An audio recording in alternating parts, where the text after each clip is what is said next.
करना शुरू हो गए और उनके असर और रसूख को ख़त्म कर दिया, जिनमें ग्रीक्स भी थे, इंडो यूरोप भी थे। इंडो यूरोप उन सब में सबसे ज़्यादा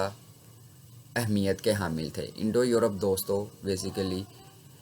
इंडिया और यूरोप के रहने वाले लोग थे, जिनको केल्ट्स के नाम से जाना जाता था, और वहीं से मेन जो है वो history of United kingdom start होती है। इन लोगों को ही बेसिकली बरतानवी लोग कहा जाता है, जो सबसे पहले बरतानिया में अपना असर व रसूख शो करने लग गए। इसी दौरान दोस्तों रोमन्स, जिन्होंने डिस्कवर किया था अल्बियन को, दोस्तों अल्बियन जो है वो यूरोप का दूसरा नाम है, तो उन्होंने इधर आके इस पे कब्ज़ा करना चाहा। जूलियस सीज़र ने 44 बीसी में इस पे हमला किया,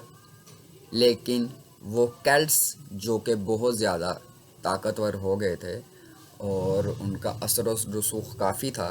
उन्होंने जूलियस सीज़र को शिकस्त दे दी। इस तरह जूलियस सीज़र जो है वो उधर कब्ज़ा ना कर सका। इस दौरान दोस्तों एक ट्रेडिंग सिस्टम, तजारत का अमल जो है वो बहुत सामने आया, मतलब इसको इंट्रोड्यूस करवाया गया एट दैट टाइम। और बरतानिया के पास के ममालिक, वो कंट्रीज़ जो उसके करीब थी, जिनको आज हम फ्रांस और बेल्जियम के नाम से जानते हैं, उनके साथ बरतानवी लोगों ने अपनी ट्रेडिंग, अपनी तजारत स्टार्ट कर दी। और उनकी मदद की वजह से ही जूलियस सीज़र जो कि उधर कब्ज़ा ना कर पाया, और इनका आपस में एक जो लेन देन का सिस्टम था, इससे वो एक दूसरे को फोर्स प्रोवाइड करते थे, और अगर बाहर से कोई मुल्क या कोई एम्पायर उन पे हमला करना चाहती थी तो वो डिफेंस करते थे, एक दूसरे को इमदाद देते थे। अब जूलियस सीजर जो कि पहले ही मैसिडान्स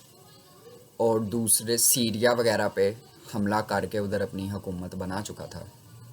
इसने जब इधर का रुख किया तो वो इस सब में नाकाम हो गया, जिसकी वजह से उसको शिकस्त हुई और उसे वापस रोम जाना पड़ा। अब रोम जाके उसने उधर के सेनेट से, उधर के लोगों पे अपना जो है वो भरोसा और ज़्यादा डेवलप किया, और दोबारा 5 किस्म के लश्कर लेके, जो कि 3-3, 6-6 हज़ार सोल्जर्स पे मुश्तमिल थे, दोबारा इस पे हमला करने की कोशिश की बरतानिया पे। लेकिन उस वक्त बरतानिया के जो चीफ थे, जो केल्ट्स के उस टाइम के ऑर्गेनाइज़र थे और जो उसको चला रहे थे, उनके साथ एक माहिदा हो गया, और उस माहिदे के चलते हुए जूलियस सीज़र और उनके दरमियान एक ट्रीटी डेवलप हुई, जिसका मकसद उन इलाकों में अमन कायम करना था। उसके बाद जूलियस सीज़र ने दोबारा बरतानिया का रुख नहीं किया और अमन व सलामती की एक फ़िज़ा कायम हुई। इस तरह से आयरन एज का इख्तिताम हुआ, और आयरन एज को रेवोल्यूशनरी एज इसलिए भी कहा जाता है कि इस वक्त सबसे ज़्यादा जो प्रोमिनेंट चीज़ें थी वो तिजारत थी, काश्तकारी थी, मेटल्स का इस्तेमाल था, और उनका स्ट्रॉन्ग डिफेंसिव सिस्टम था, जिसने